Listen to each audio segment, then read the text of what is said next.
guys, it's Melanie. Welcome to my channel. Today starts my March wrap-up vlog, so stay tuned.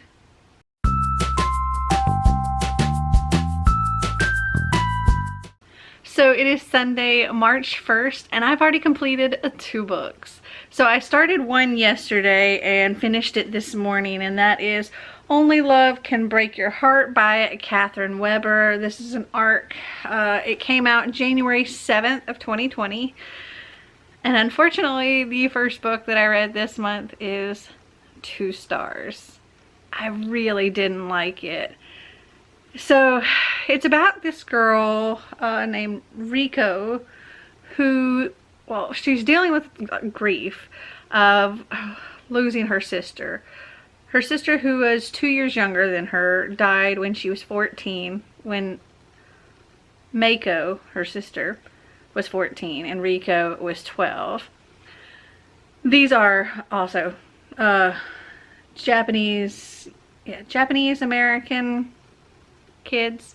Anyway, she's now in her senior year of high school, still not dealing with her grief over losing her sister, trying to be everything that both of them would be, trying not to disappoint her parents. And I mean, the idea of it sounded like it was going to be a good, book, and a very heart-wrenching book, but and there was a romance in here that started out sweet and then just turned so cringy, and there was a lot of cringy in this book, and I really didn't like it. So only 2 stars for this one.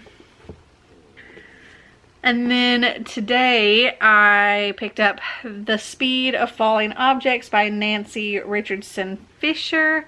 And this is also an ARC. This one came out October 1st of 2019. And this one I would give, like, I'd say a 3.5. I enjoyed it.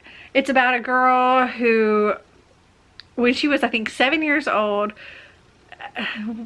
something happened and caused her to lose one of her eyes. And she has to have like surgery and have one of her eyes replaced with like a plastic eye. And so from that point forward, she's been scared of a lot of things. She, when somebody comes up beside her or something comes up on the side, like something touches her or whatever, things she can't see from, the side because of losing the one eye. So she's scared of a lot of things. And right after her accident, her parents split up, and her mom was there with her, and her dad went off to do this TV show, like a survivalist TV show. They've never been close, and one day he's like, I want you to come with me for this adventure video that we're going to film in Peru, and we're bringing this big actor that's super popular and like all the girls love him, and we want you to come and be part of the show. And he's like, it'll be a great sweet 16 birthday present, but she's actually turning 17, and she's like, my dad doesn't even know how old I am. And well, on their way to the location, they actually their plane crashes, and it becomes a for real survivalist situation, and a lot of people don't make it. And it was pretty interesting. I did enjoy it. I don't think I'd read it again, but I think Xander would really enjoy it because he enjoys these like survival type things. So I'll probably pass this on to him. So yeah, 1 day down, 2 books down. Granted, neither one of these were on my wheel of TBR. These were just extra ones because I hadn't used my Hoopla credits for February, so I went and I checked out my maximum for February, and that'll roll over into March. So I'm trying to read those or listen to those audiobooks while taking care of the other things I have to read. So yeah. Alright, I'll check in with you later. So it is currently March 5th and I have completed 2 more books. So on Tuesday the 3rd, I completed The Guinevere Deception by Kiersten White. I really enjoyed this book. I definitely would give this 4 stars for sure. And maybe, you know what, I would give it 4.5 stars. It was really good. It's an Arthur retelling where Guinevere is like a changeling. She is not human. She's not even Guinevere. She's kind of taken the place of Guinevere, and she's there to kind of protect Camelot from this dark queen that she's been working with Merlin. All magic has been banned from Camelot. Merlin's been banned from Camelot, and she's been working with Merlin. We don't know her actual name. It's never said in here. She just goes by Guinevere. So there's this dark evil force, the Dark Queen, who's been banished and who was killed, but like her spirit or something is not completely gone, and she's trying to come back, and she wants Arthur. Yeah, that's really all I can say. It's really good. I'm definitely gonna read the sequel. I have only ever read Slayer by Kiersten White, and I really enjoyed Slayer. But this I actually liked even more, which is saying something because I'm a huge Buffy fan. But I enjoyed this even more than I enjoyed Slayer. And then today I finished Elizabeth Webster and the Court of Uncommon Pleas by William Lashner.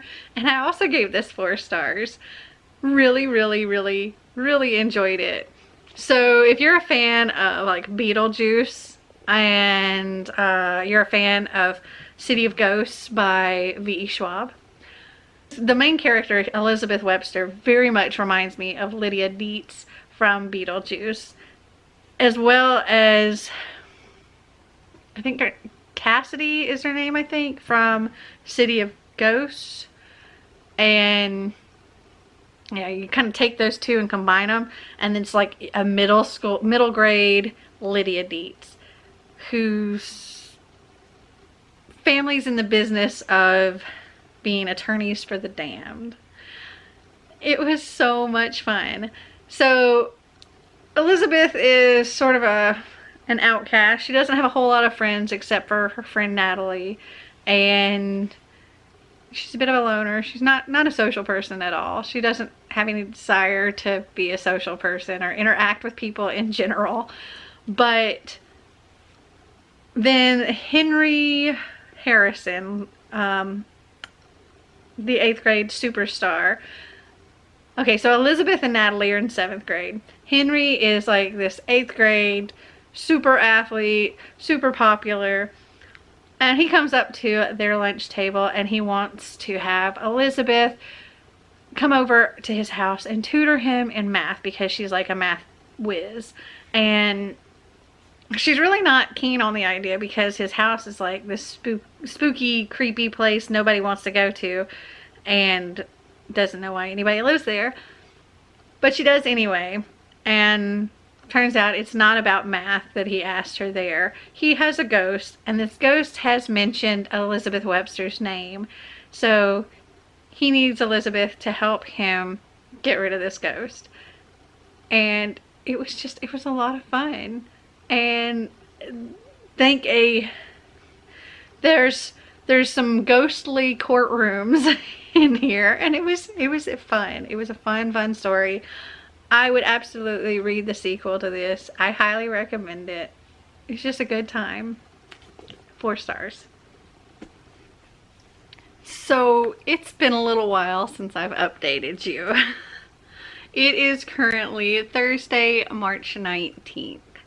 Yeah, I don't even remember how long back it's been since I updated you. I'm pretty sure the last book that I talked about was Elizabeth Webster and the Case of...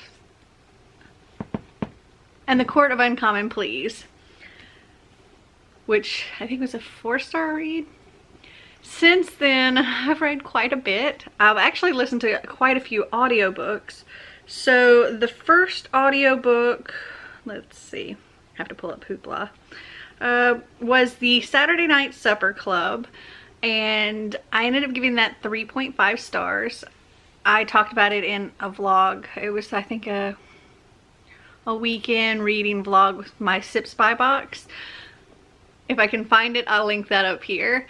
And it's about this chef named Rachel who is like co-owner of this fancy restaurant, and a reporter kind of like failing at being a reporter ends up writing this paper, or this essay, this article, that's the word I'm looking for. He writes this article about how things, social media, etc., kind of get out of hand. And he ends up mentioning something about Rachel without actually naming her, but he mentions something that's happened to her in the past. But everybody kind of put the dots together and knew it was her. And she got a lot of really bad press, and she was refusing to make any kind of response to what everybody was saying. And essentially what he wrote about in his article about how things just blow up and get out of hand, it's exactly what ended up happening. And the people that she owned the restaurant with, they decided that she was bad for business and bought her out. So she's now lost her job, she's lost respect in the cooking world, and she's got to find a way back. And the reporter, he feels really, really bad about everything that's happened to her because of his article, because things just went so out of hand.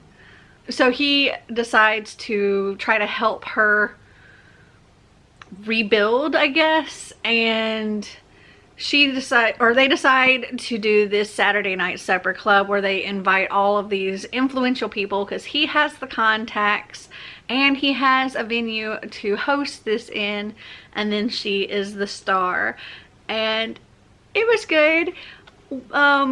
It is a Christian romance, and I didn't really know that going in, and there are parts of it that do get kind of religious heavy, and that's not my thing, but for those of you who are looking for that, there you go.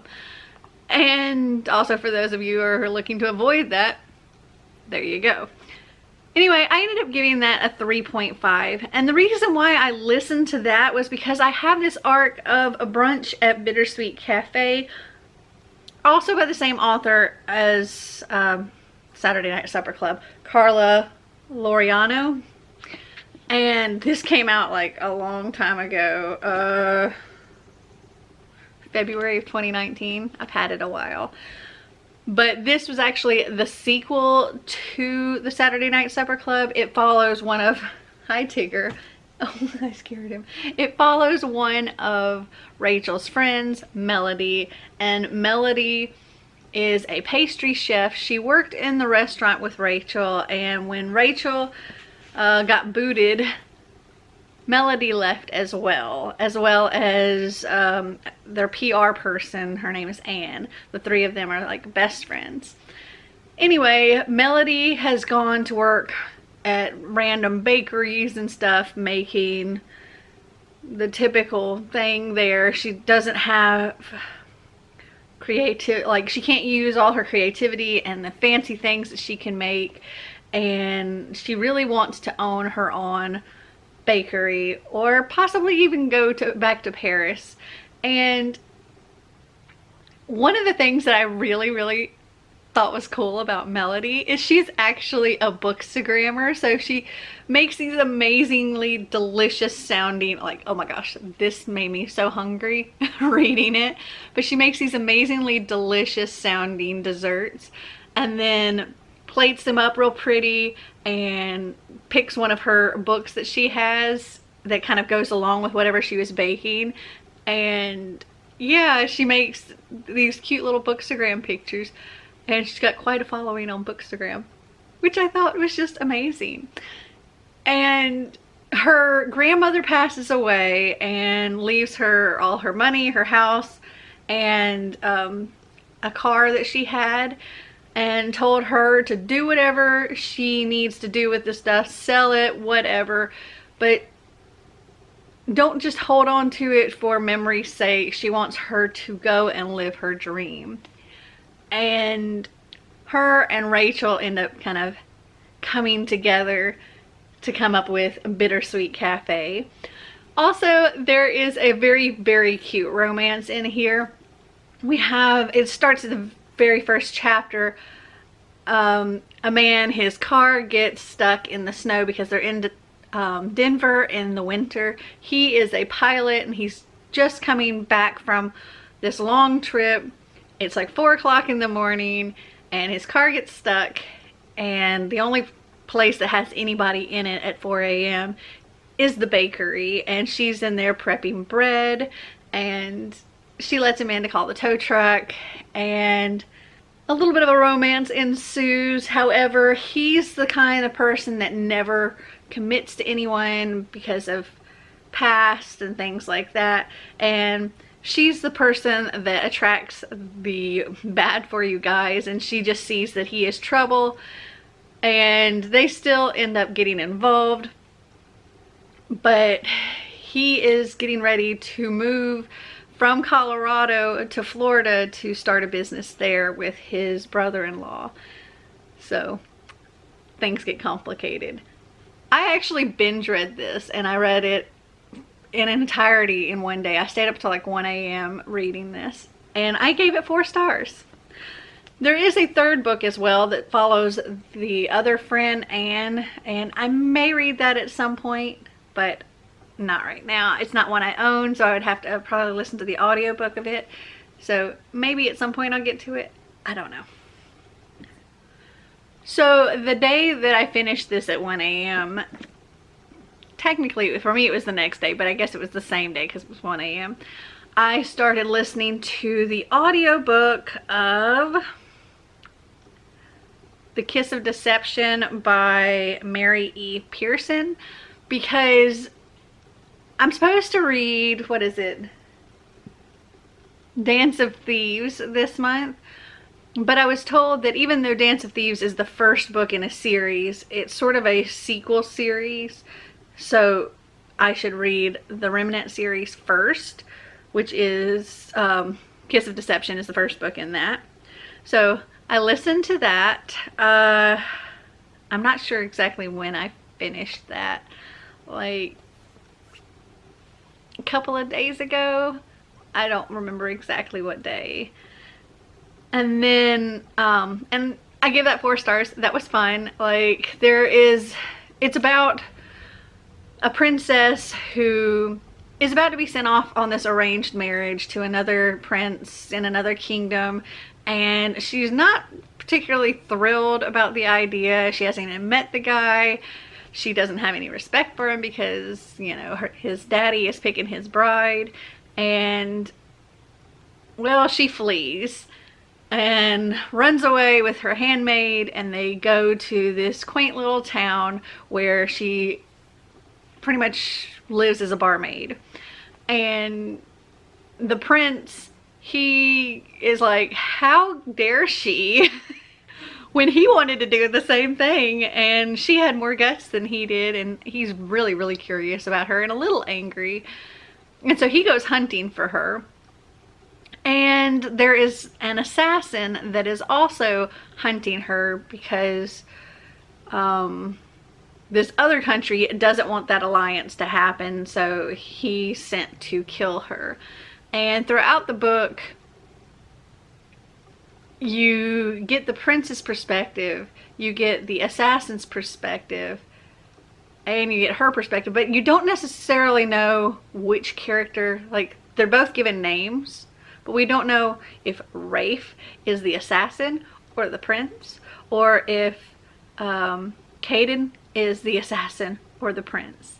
And when you hear their perspectives, it's either Caden's perspective or Rafe's perspective or the assassin's perspective or the prince's perspective, as well as her perspective.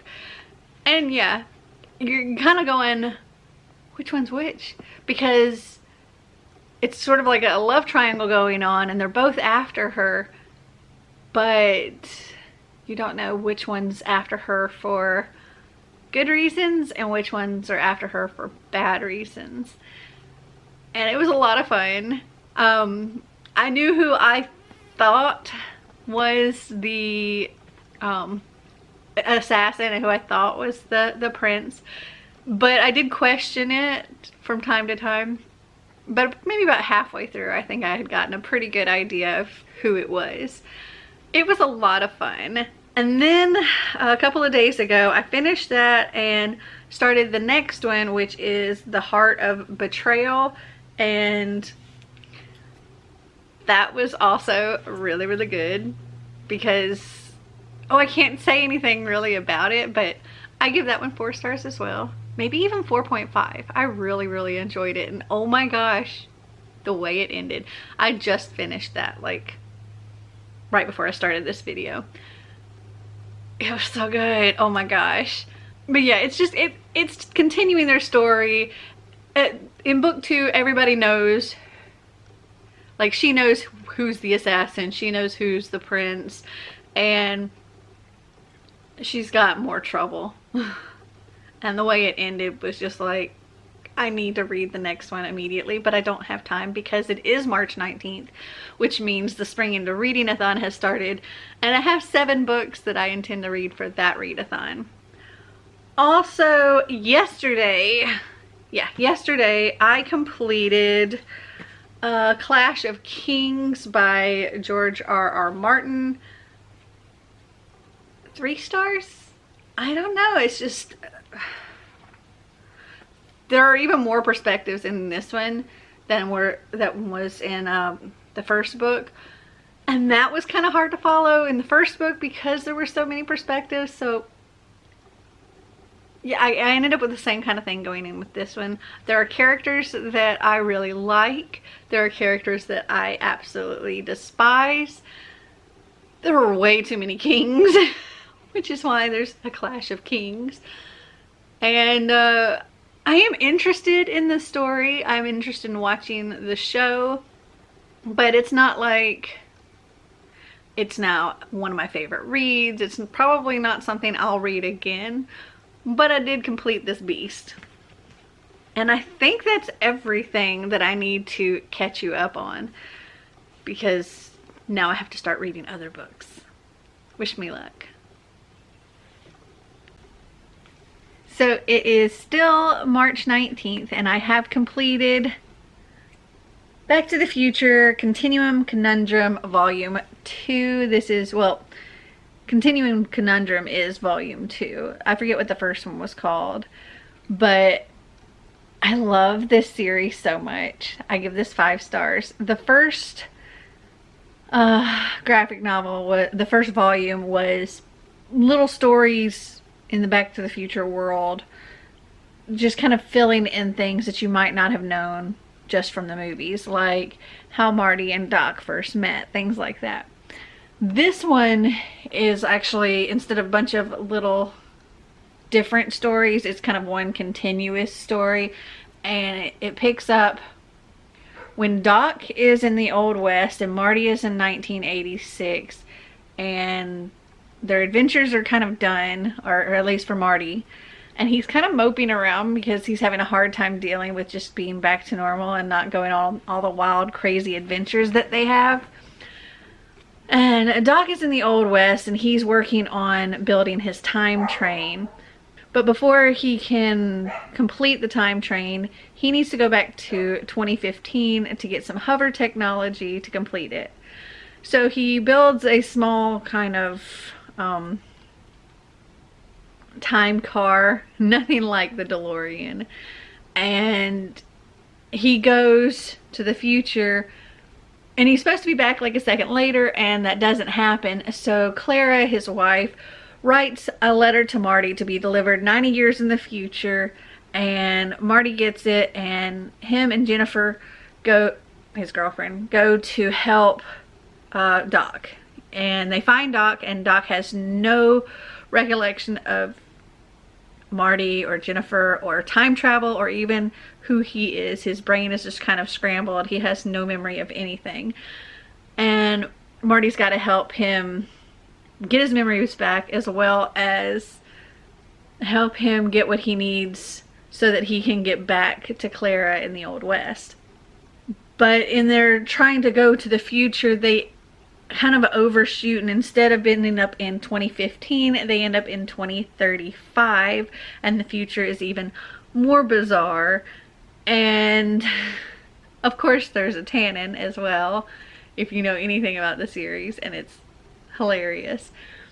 And I love this series, so I give this 5 stars. So it is Saturday, March 21st, and last night I finished another book. I actually started this Thursday evening and just finished it last night, and that is The Princess Plan by Julia London.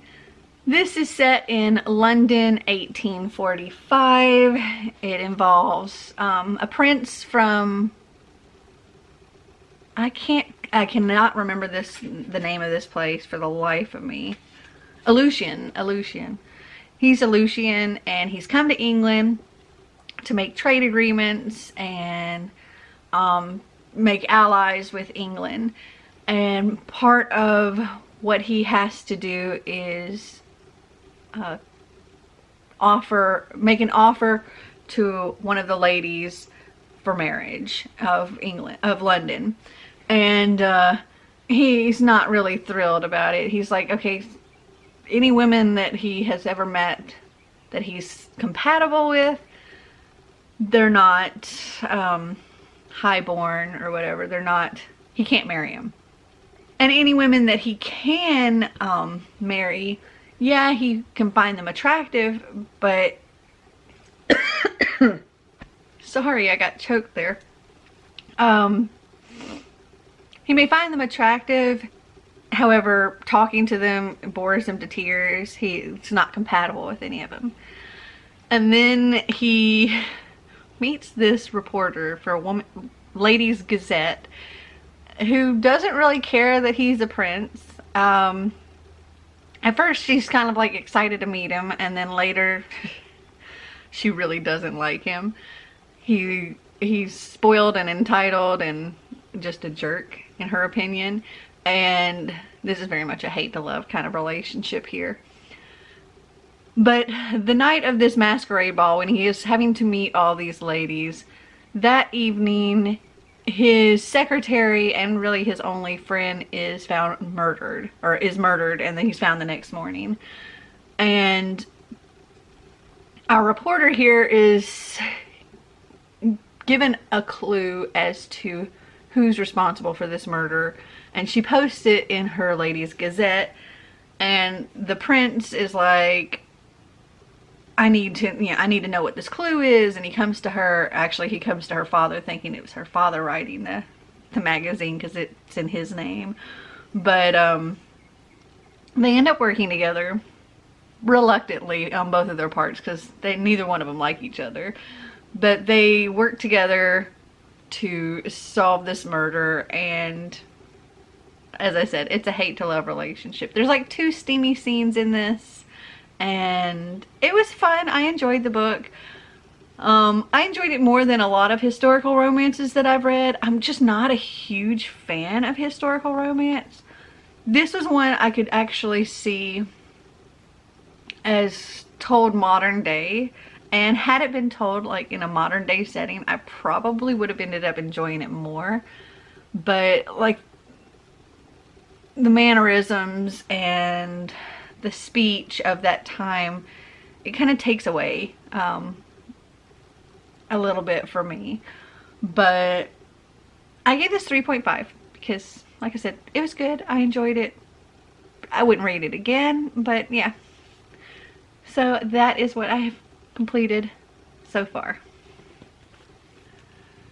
So it is a Saturday, March 21st, and I'm wearing my We're All Mad Here Alice shirt because today I was going to read, or I did end up reading, the manga Wonderland Volume 1 by Yugo Ishikawa.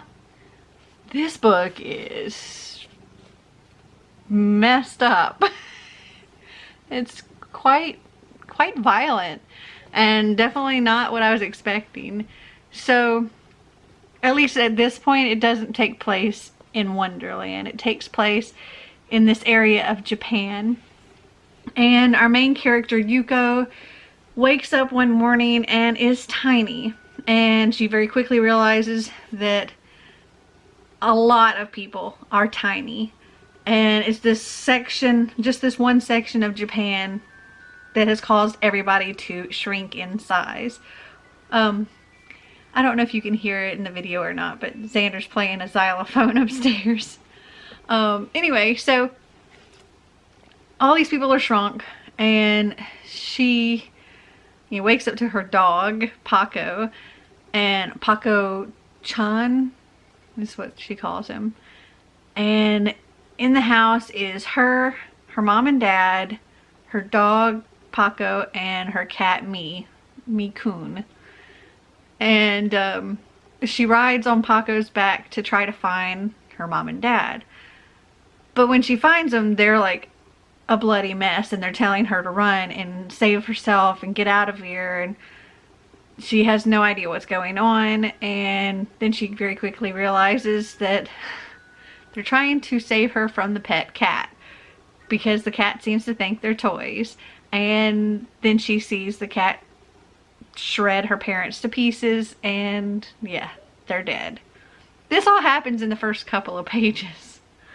And then there's no TV, there's no cell service, so she tries to find a place where she can get high enough where she can get some kind of signal. And along the way she sees a lot of other people killed because of the crows and the stray cats, and everybody's pet cats are attacking them, and her dog is kind of protecting her. But she does get to one place where she gets a little bit of Wi-Fi, and she's able to contact somebody, a friend that lives in a different part of Japan. And apparently there's nothing going on where they live, so it's her goal to try to make it there. And along the way she meets Alice, who speaks gibberish. Like, apparently she doesn't understand the words that Alice is saying, except for the occasional like yes or no or her name, and very like basic words. Everything else is just sounds to Yoko. And Alice is trying to help and protect as well. And then there's also this like special defense force or something like that, and American military that's supposedly there to help, but they're not actually there to help. And that's pretty much all you get with this. They run into a lot of bad things along the way, and we don't know too much about Alice at this point. It seems like we're going to find out more about her in volume 2. I enjoyed it. It was gruesome, but it was fun, and it was just weird. Oh, now he's playing the guitar. But I would give this a 3.75, and I'm definitely going to be reading the second one. It is Monday, March 23rd, and I've completed another book. I finished Throne of Glass by Sarah J. Maas, and I give this a 3.5 3.75 stars. This is about an assassin called Selena Sardathian. She was locked away in this salt mine in Endovian, something like that.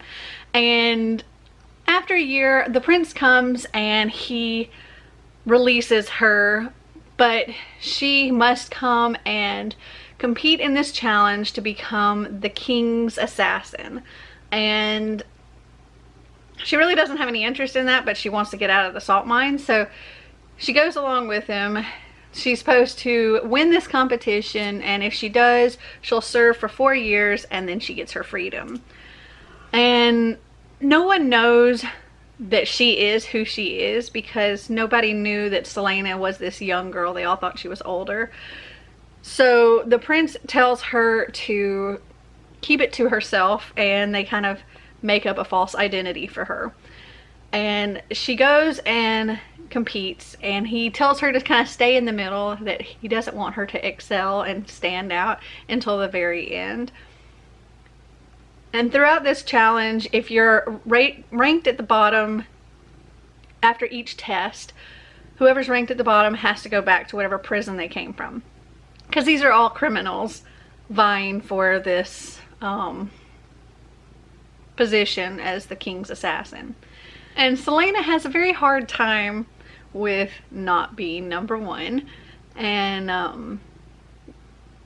I think that's one of the things. I wasn't really a big fan of her, mostly because I found her very shallow.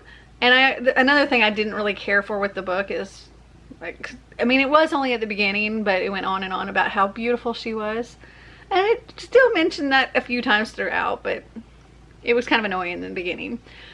And she also related so much of herself to her beauty, and I didn't really care for that. But there was this sort of otherworldly evil thing going on in this competition, and some of the challengers were being found dead, and they had been completely shredded, and it seemed as though they had been, like, their guts had been eaten, and their head was cut open, and their brain was gone. And Selena is trying to ensure that she's not the next to go. And I did enjoy the story quite a bit. Like I said, I'm not a big fan of Selena, at least not at this point, but I can see changing my opinion by the end of the series, possibly. I'm hoping that she grows more. There was something that I kind of guessed about her history. They didn't say what it was in this book. I imagine it's going to be revealed in a later book. And I don't know if I should say anything or not about my prediction, because I might be right, might be spoiling something for somebody else, so I don't want to say it. But if I'm right, I'm going to be like... Anyway, I guess that's all I have to say for this. I did enjoy it. I gave it 3.75, and I will be continuing with the series. It is Wednesday, March 25th, and I have completed another book. I completed Between Shades of Grey by Rupta Sepaitis, and this book, it follows this Lithuanian family. Actually, there's a map here in the front. Where is it? The voyage that they take, they're ripped out of their home in Lithuania, and they are brought all the way to the Laptev Sea inside the Arctic Circle. This is what Stalin did to a lot of Lithuanians and Estonians and I think Polish people during World War II. And it's a side of the World War II history that nobody ever really hears about. Everybody hears about the Nazis in Germany and all of that and the United States, but nobody ever really talks about what happened to these people. And this story was so moving, and I could not help but bawl my eyes out at one point because it just, oh, it hurt my soul. And I give this 5 stars. So it is Sunday, March 29th, which means it's the end of the Spring Into Reading-a-thon, and I've completed 2 more books. So I completed If I'm Being Honest by Emily Wibberley and Austin Segman Broca, and I loved it. It was such a good book. The premise is Cameron, our main character, is a bitch. And it's funny, like literally the first line of this book, hold on, is bitch in all caps. She tells it like it is. She doesn't hold anything back, and even if it's not nice, she will share it, and people really don't like her because of that. And throughout this book, she learns that there's a fine line between being honest and just being downright mean, and I loved it. It was so cute. So there's a super cute romance in here where she is trying to get this boy named Andrew, and she's had this crush on him for a long time, but she was waiting for just the right moment, and she thought she had it and was interrupted by this girl named Paige, and she went off on Paige and was really nasty, and Andrew was like, yeah, I really don't want to be with you because you are such a bitch. And in their English class, they were reading Taming of the Shrew and discussing that, and realizes that she could maybe do what Catherine in Taming of the Shrew did and kind of tame herself and apologize to Paige and do these things to make things right so that Andrew will like her. And in the process, she tries to make things right with Paige's brother, Brendan, who Cameron deemed, gave a terrible nickname to in 6th grade, and it has pretty much affected his entire middle school and high school time, and calling him Barfy Brendan, or BB for short, and kind of made him a little bit of a social pariah from that point forward. So in order to get Paige to forgive her, Cameron has to get Brendan to forgive her. And in the process, she decides that maybe Brendan is the guy for her instead of Andrew. And it's super cute, and there's lots of twists and turns, and I loved it. And the character arc here is amazing as well. And I gave this 5 stars. And then today, just a few minutes ago, I finished Lock Every Door by Riley Sagar. I gave this 4.5 stars because there were a few things that I ended up kind of predicting ahead of time that kind of kept me from giving it a 5-star rating. But it was really, really good. And actually, I was thinking, hi Katniss, I was thinking it was going to be 4 stars until one other twist came up, and I was just like, okay, I didn't see that one coming. So it bumped it up to a 4.5. But this is about a girl who is given this job, like a dream job of an apartment sitter, where she gets $4,000 a month to apartment sit for 3 months. Apparently the woman that lived there before passed away, and her family is arguing like overseas on who's going to get the place.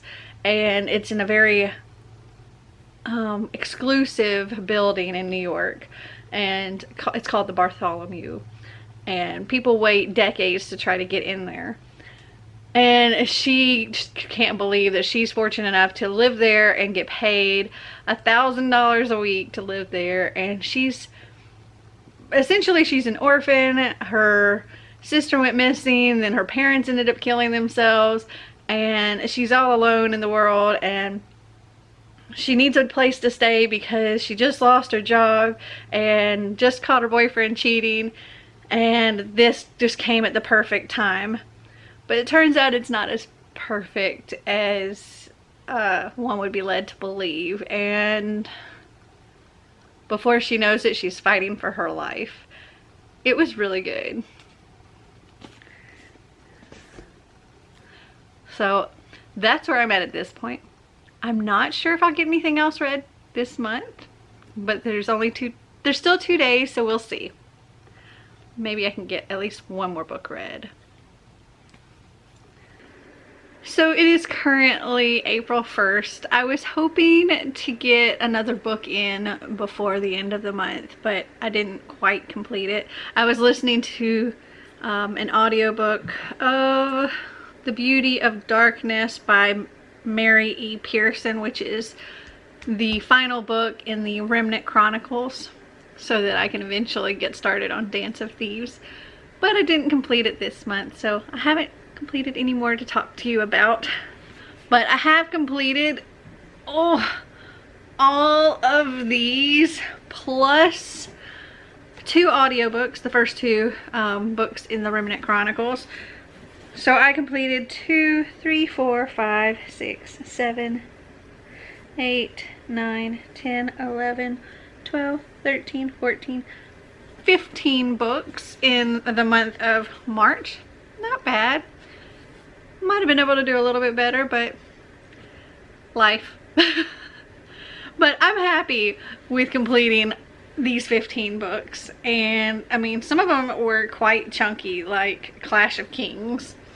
And not a whole lot of graphic novels in here, so not bad. April though, I have so I had so many from my Wheel of TBR, plus extra ones that I had to add on.